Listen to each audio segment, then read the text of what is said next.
안녕하세요. 안녕하세요. 네, 이진권입니다.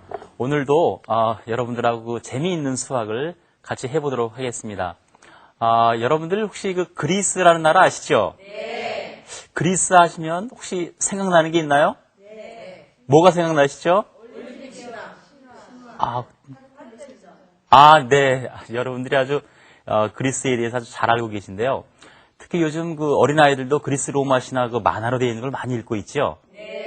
네, 그래서 아주 관심이 많은 부분인데, 그 중에서도 여러분들 그 파르테논 신전이라고 말씀을 하셨는데, 그 파르테논 신전을 보시게 되면은 아주 재미있는 것이 그 앞에 나와 있는 그 파르테논 신전 자체는 그 황금비로 되어 있다고 합니다. 네, 그래서 오늘은 그 황금비에 대한 내용을 여러분들하고 같이 다뤄보려고 하는데요. 이 파르테논 신전은 실질적으로 그리스의 수도가 뭔지 아시나요? 네, 아테네죠? 네. 아테네시를 지키고 있는 그 아데나라고 하는 여신을 위해서 파르테논 신전이 지어졌다고 합니다. 네, 그래서 그 파르테논 신전이 어느 부분이 황금비로 되어 있는지를 여러분들에게 한번 보여드리도록 하겠습니다.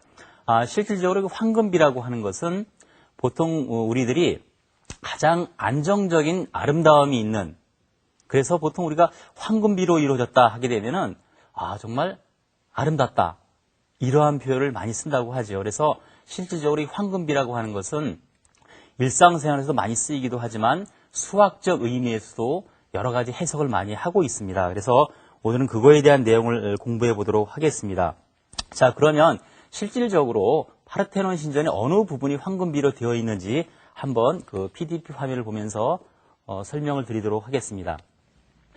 네, 이 그림을 보시면은 여기 파르테논 신전이죠? 네. 바로 이 파르테논 신전의 그 정문의 모습인데요. 여기 있는 요 정문에 요 가로의 요 길이하고 요 세로의 길이, 요것이 바로 황금비라는 겁니다. 즉, 요 가로의 길이가 요 세로 길이에 비해서 1대 1.618 정도의 길이로 이루어져 있다는 것이죠. 바로 1대 1.618이라는 그 숫자가 황금비의 그 비율이 되는데요. 황금비에 대한 그 비율은 이 파르테논 신전에 있는 것만은 아니고 바로 그 여러분들이 잘 알고 있는 비너스상 아시죠? 네. 바로 그 밀로의 비너스라고 하는 것인데 밀로의 비너스는 바로 밀로 섬에서 발견되었다고 해서 밀로의 비너스라고 부른다고 하죠. 그 밀로의 비너스 하게 되면 여러분들 보통 첫 번째 떠오르는 그 단어 네 글자로 한다면 뭐라고 표현할 수 있으시겠어요? 아름다움. 그죠? 아름답다고 하죠. 왜 아름답다고 할까요? 그 많은 멋있는 것들이 많은데 아름다운 이유는 바로 밀로의 비너스가 황금비로 이루어져 있기 때문에 그렇다고 그래요. 근데 어느 부분이 황금비로 이루어져 있냐면 보통 밀로의 비너스의 그 배꼽을 기준으로 해서 그 배꼽 위쪽 머리 끝에서부터 배꼽까지의 길이하고 배꼽에서부터 발끝까지의 길이의 비가 역시 1대 1.618 그러한 형식으로 이루어져 있다는 겁니다. 그리고 또 밀로의 비너스에서 그것만 그 황금비로 이루어져 있는 것이 아니고 또 배꼽을 기준으로 해서 그 비너스의 목까지를 보게 되면 역시 그 머리 끝에서부터 목까지의 길이하고 이 목에서부터 그 배꼽까지의 길이 역시 그것도 황금비로 이루어졌다는 겁니다. 참 그 재미있죠? 네. 또 여기서 끝나는 것이 아니고요. 또 배꼽에서부터 발 끝까지 그 길이에서 보게 되면 무릎까지의 길이가 즉 배꼽에서부터 무릎까지의 길이하고 바로 그 무릎에서부터 발끝까지의 길이가 역시 또 황금비로 이루어졌다는 겁니다. 그래서 밀로의 비너스는 어떻게 보면 그것을 만든 사람이 누구인지는 정확지는 않지만 일부러 그것을 이렇게 자로 재어서 만들었는지 아니면 어떠한 인간의 본능적인 즉 예술가의 어떤 감각으로서 했는지는 모르겠지만 아주 그 황금비의 즉 머리 끝에서부터 발끝까지 황금비로 다 이루어져 있는 아주 그러다 보니까 가장 안정적인 그리고 그런 아름다움을 지닌 그런 상으로서 현재까지 아주 가장 아름다운 곳으로서 기억되고 있는 것입니다.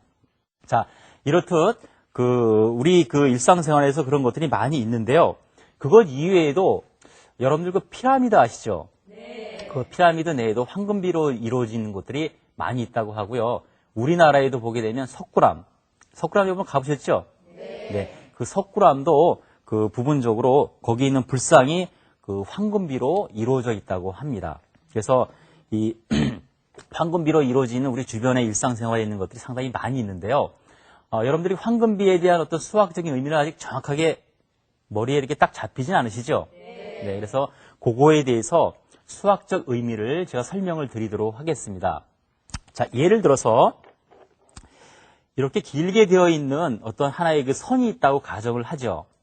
자, 이랬을 때 어느 한 부분을 딱 집어가지고 이 한 부분을 집어가지고 이 짧은 곳에서부터 여기까지의 길이의 비와 이 긴 곳에 있는 비, 요거에 대한 길이의 비가 즉 큰 것에 대한 길이의 비와 전체 길이의 비가 같다는 겁니다. 말이 좀 어렵죠?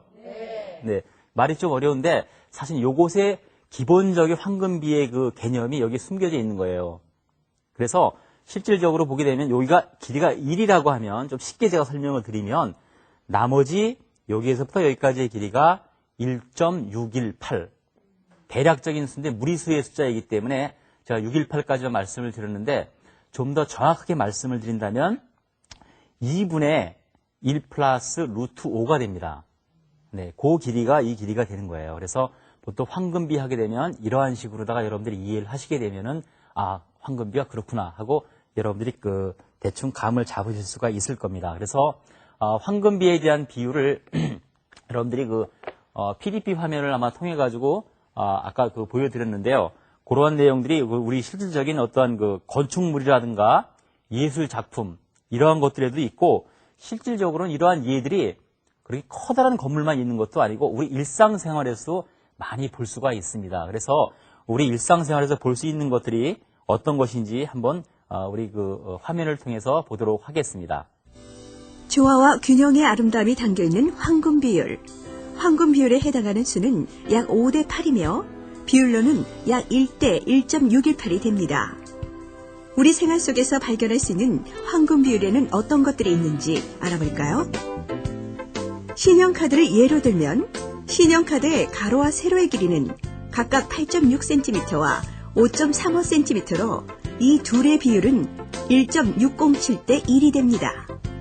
이것은 황금 비율에 의해 카드가 제작되었다는 사실을 보여주고 있습니다. 또한 공부할 때 필요한 교과서나 공책, 그리고 명함에도 황금 비율이 적용되고 있습니다. 이 외에도 한 옥타브를 13개 음으로 나눠 표현하는 피아노의 검은 건반과 하얀 건반의 개수에서도 볼 수 있는데요. 하얀 건반이 8개, 검은 건반이 5개가 되어 비율이 8대 5, 즉 황금 비율로 이루어졌음을 볼 수 있습니다. 이렇게 황금 비율은 우리 생활 속에서 찾아볼 수 있는 아름다운 조화입니다. 황금 비율을 응용하여 사진을 찍어보는 건 어떨까요? 황금 분할의 기초하에 사진 촬영을 하면 수평선이나 수직선을 잡을 때 가장 좋은 안정감을 갖게 됩니다. 어때요? 잘 보셨죠? 네. 네. 사실 그러한 것들이 우리 그 생활과 굉장히 밀접한 관계가 있다는 걸 여러분들이 아셨겠죠? 네. 사실 그래서 여러분들이 그 자녀를 지도하실 때에도 너무 수학적인 어떤 개념만 가지고 하는 것보다는 실질적으로 여러분 부모님들이 수학에 대한 어떤 실생활에 대한 경험 같은 걸 소재로 해서 자녀를 지도하시게 되면은 훨씬 더 효과적일 수가 있는 겁니다.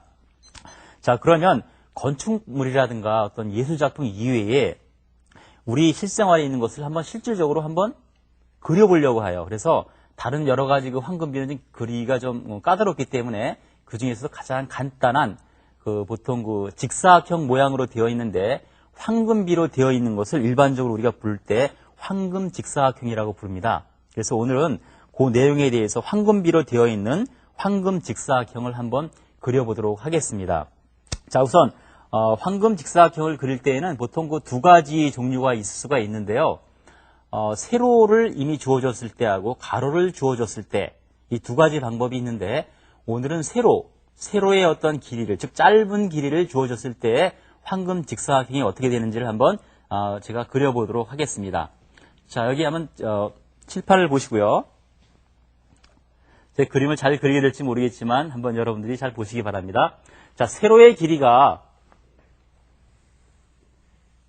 똑바른지 모르겠어요. 자, 이렇게 A, B로 이렇게 주어져 있는 경우에 요거에 합당한 즉 직사각형을 그리려고 합니다. 이렇게. 즉 황금 B로 되어 있는 황금 직사각형을 그리려고 할 때 첫 번째 바로 이 선으로부터 직각이 되는 선을 우리가 일반적으로 그릴 수가 있겠죠. 네. 이렇게 대충 이렇게 똑바른 선으로 여러분들 가정해 주시기 바라요. 그리고 여긴 직각이고요. 자, 이랬을 때 첫 번째 우리가 해야 될 작업은 바로 A, B 요 선분의 딱 중점, 가운데 있는 점을 딱 이렇게 선정을 합니다. 이 가운데 있는 점을 선정을 하셔가지고 바로 A로부터 요 가운데 있는 점을 보통 M이라고 보통 놓도록 하겠어요. 미들 포인트라서 M이라고 놓은 거죠. 자, 여기서부터 여기까지의 길이와 같은, 즉 컴퍼스로 그리게 되면 이렇게 선을 그릴 수가 있겠죠. 네, 이러한 식으로 그렸다고 가정을 하면, 즉 아까 먼저 그렸던 이 선하고 이거를 크게 봐가지고, 즉 좀 전에 그렸던 이 선하고 만나는 이 점을 우리가 C라고 놓도록 하겠어요. 자, 이렇게 보게 되면 교점이 C가 딱 생기면 이 C로부터 다시 B까지의 이 길이, C에서부터 B까지의 요 길이와 맞는 원을 그리는 겁니다. 그래서 C를 중심으로 다시 커다랗게 이렇게 한번 그 선을 그려보게 되면 대략적으로 그리는 것인데 대충 이 길이하고 여러분들이 같다고 생각을 하시면 되고요. 아까 이 길이하고 같다고 생각을 하시면 됩니다. 자, 이렇게 생각을 하시면 여기에 다시 또 만나는 점이 생기겠죠. 그죠? 네, 바로 이 점을 우리가 D라고 한번 놔보도록 하겠어요. 자, D라고 놔보게 되면 교점이 생겼는데요. 바로 이 교점으로부터 다시 이 선에 수직이 되는 이러한 선을 밑으로 한번 내려보도록 하겠어요. 이렇게 내려보고 다시 이 점으로부터 다시 여기에 수직이 딱 되는 그러한 선을 이렇게 그려보게 되면 다시 또 만나는 점이 생기겠죠. 그죠? 네, 그래서 보통 여기 만나는 점을 여긴 C를 썼기 때문에 E라고 한번 써보도록 하죠. 물론 그 A, B, C 일반적으로 쓸 수 있지만, 즉 지금 그린 이것이 대략적으로 손으로 그렸기 때문에 정확하진 않지만 그리는 어떤 원칙이라든가 원리에 의하면 이것이 바로 황금 직사각형이 되는 것입니다. 조금 어렵지만 이해가 되시죠? 네. 이것이 바로 즉 세로 A, B가 주어져 있을 때 황금 직사각형을 그리는 방법이 되겠습니다. 물론 짧은 이러한 선이 주어져 있을 때 그리는 것과 이 긴 선이 주어져 있을 때 그리는 방법이 또 다르겠죠. 네, 그것은 여러분들이 한번 요것을 여러분들이 응용을 해서 한번 집에서 해보시면 재미있는 그런 결과가 나올 수가 있을 거라고 생각을 합니다. 자, 그럼 이 황금 직사각형에는 아주 그 재미있는 성질이 있는데요. 그 재미있는 성질에 대해서 여러분들에게 좀 말씀을 드리도록 하겠습니다. 이 황금 직사각형을 우선 중간에 있는 요 그림을 좀 지워 보겠습니다. 요 라인들을 다 지우고요. 원래 모습이 그 직사각형, 황금 직사각형의 모양만 있다고 가정을 하도록 하겠어요. 자, 이러한 형태로다가 모양이 있으면 이 황금 직사각형을 정확하게 대략 한 이 정도가 될지 모르겠네요. 이것이 그 정사각형 모양처럼 보이나요? 네, 대충 보이죠? 사실은 정사각형이 조금 아니긴 하지만 정사각형이라고 가정을 한다면, 즉 황금 직사각형 내에서 즉 큰 쪽에 있는 변을 정사각형 모양으로 이렇게 딱 잘라내게 되면 요 나머지가 이렇게 딱 생기게 되죠. 요 나머지 직사각형이 생기게 되는데, 요 나머지 직사각형에 대한 성질이 뭐냐면 다시 황금 직사각형이 된다는 겁니다. 그래서 아주 그 특이한 성질인데요. 자, 그러면 여러분들이 요 다시 황금 직사각형이면 또 여기에서 또 정사각형 모양을 잘라낼 수가 있겠죠. 네, 그래서 다시 한번 또 잘라나게 되면 요것이 대충 그 정사각형 모양이 되죠. 네. 그러면 또 나머지 요것이 뭐가 될까요? 황금 직사각형이죠. 네. 계속 끊임없이 계속 잘라나게 되면 계속 황금 직사각형이 남는다는 거예요. 그만큼 그 황금비라고 하는 것은 참 우리들이 일상적으로 생각하지 못하는 신비한 그러한 그 어떤 성질을 지니고 있는데 그 중에 하나가 바로 이러한 성질일 수가 있습니다. 그래서 아마 여러분들이 그 황금 직사각형에 대해서 많이 여러 가지를 해보시게 되면 아, 참 재미있구나 그런 걸 많이 느끼실 수가 있을 겁니다. 자, 그럼 이러한 그 황금비라고 하는 것은 황금 직사각형만 있는 것이 아니고 우리 일상생활에서도 많이 볼 수가 있는데 예를 들어서 우리들이 어떤 그 식물이라든가 어떠한 그 일상생활에서 볼 그 꽃잎 같은 것들 그리고 보통 그 솔방울 같은 데서도 우리가 그 황금비를 찾을 수가 있는데요. 여러분들 한번 그 PDP 화면을 보시도록 하죠. 이 솔방울의 나선에도 실질적으로 보게 되면 이 황금비가 이 내재적으로 되어 있습니다. 그리고 여러분들이 잘 아시다시피 여러분들 그 피보나치 수열이라는 말 들어보셨나요? 네, 들어보신 분도 있고 사실 안 들어보신 분들도 있으실 거예요. 그런데 사실은 그 피보나치 수열이라고 하는 것은 굉장히 그 재미있는 수열인데 우리의 그 자연 현상 속에서 아주 많이 나타난 그러한 수열이에요. 그래서 그 피보나치 수열에 대해서 제가 간략하게도 설명을 한번 드리도록 할 텐데요. 바로 솔방울의 나선이라든가 아니면 꽃잎 아니면은 무슨 일반적으로 우리가 알 수 있는 조개의 어떤 모양의 그런 것들도 보게 되면 그 안에 황금비가 숨어 있습니다. 그 이유 중에 하나는 바로 피보나치 수열의 성격을 가지고 있기 때문에 그런 것이거든요. 그래서 그거에 대해서 또 제가 판서를 통해 가지고 간략하게 몇 가지 부분을 설명을 해드리도록 하겠습니다. 자, 우선 피보나치 수열은 왜 피보나치 수열이냐 하면 여러분들이 12세기 때 이탈리아에 굉장히 유명한 수학자가 있었는데 바로 피보나치라는 사람이었어요. 그래서 피보나치라는 사람이 처음 발견했다고 해서 그 피보나치 수열이라고 불렀는데 바로 피보나치 수열은 앞에 있는 두 수를 더해서 두 번째 수를 만들어내는 그러한 그 수열을 보통 피보나치 수열이라고 합니다. 자, 그걸 한번 여기에 써 보이도록 하겠습니다. 자, 피보나치 수열은 처음에 1로 시작을 해서 두 개를 더하게 되면 2가 되죠. 네, 그래서 다음번에는 2가 되고 또 연속 두 개를 또 더하게 되면 3이 되죠. 그죠? 3. 두 개를 더하게 되면 5. 자, 그 다음엔 8. 그 다음엔 13. 그 다음엔 그렇죠. 이러한 식으로 해서 계속 나가는 수열인데 이러한 그 수열의 특징이 바로 우리 일상생활의 꽃잎을 보시게 되면은 꽃잎이 번져나가는 그 개수, 즉 중앙으로부터 처음에는 2개로 되어 있다가 전차적으로 3개, 5개, 8개, 13, 21 그렇게 되어 있다고 합니다. 그리고 솔방울도 실질적으로 아까 보신 것도 그렇고요.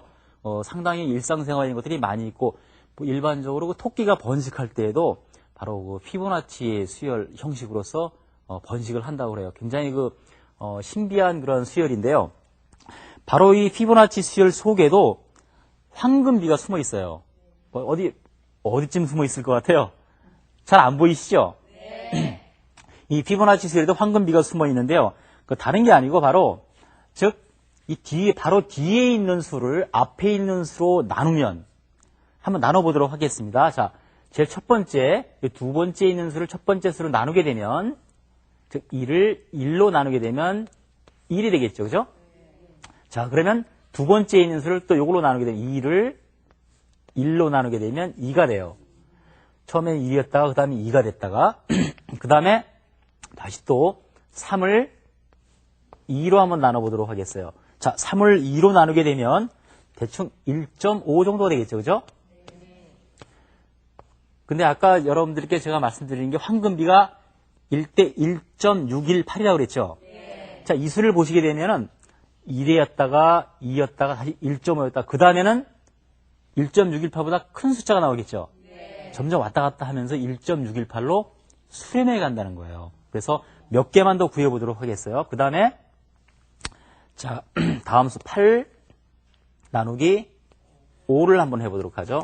8 나누기 5가 하면 금방 계산이 안 되죠. 1.6 정도가 됩니다. 그 다음에 다시 13 나누기 8을 하게 되면 바로 1.625 정도가 돼요. 점점 숫자가 좀 다가가죠? 네. 자, 그 다음에는 22를 그 다음 수인 13으로 한번 나눠보도록 하겠어요. 자, 이렇게 될 경우에는 바로 1.615가 됩니다. 점점 가까워지죠?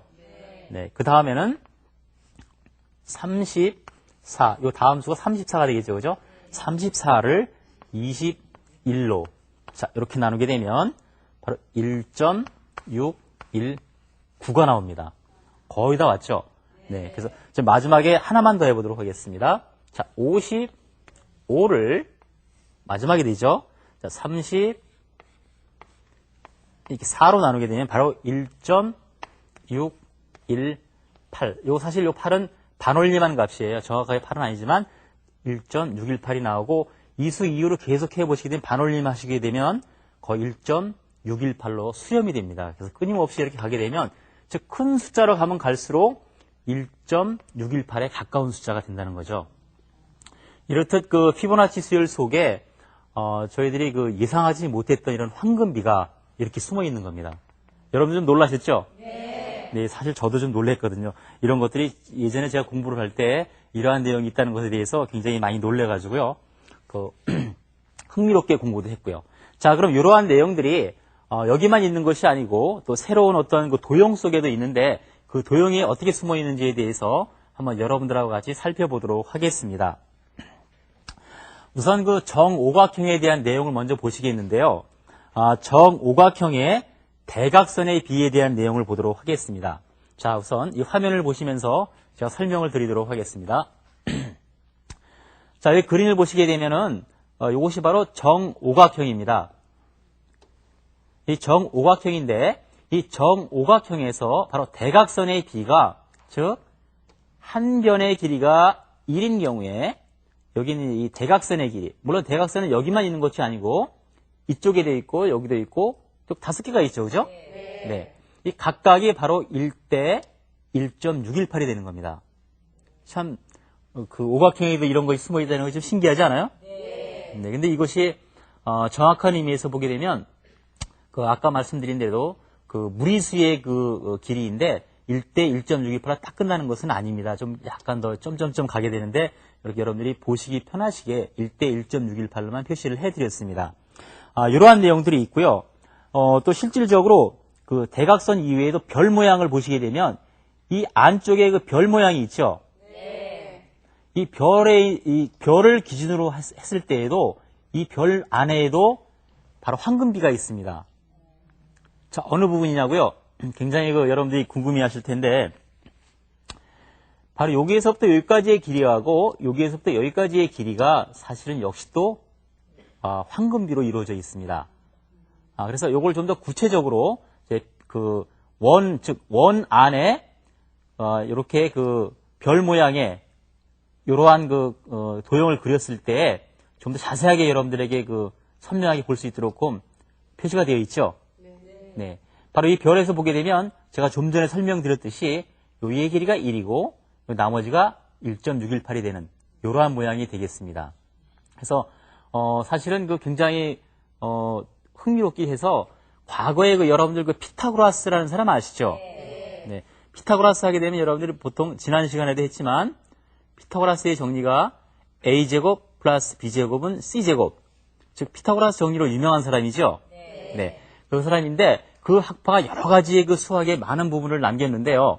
특히 피타고라스 학파는 자기 나름대로의 상징을 만들었는데 지금 말씀드린 즉 원을 이렇게 그려놓고 그 안에 별 모양을 딱 그린 여기서 황금비가 나타나는 거에 대해서 너무너무 그 사람들은 신기하게 생각한 나머지 피타고라스 학파의 상징으로서 이 모양을 선정을 했다고 합니다.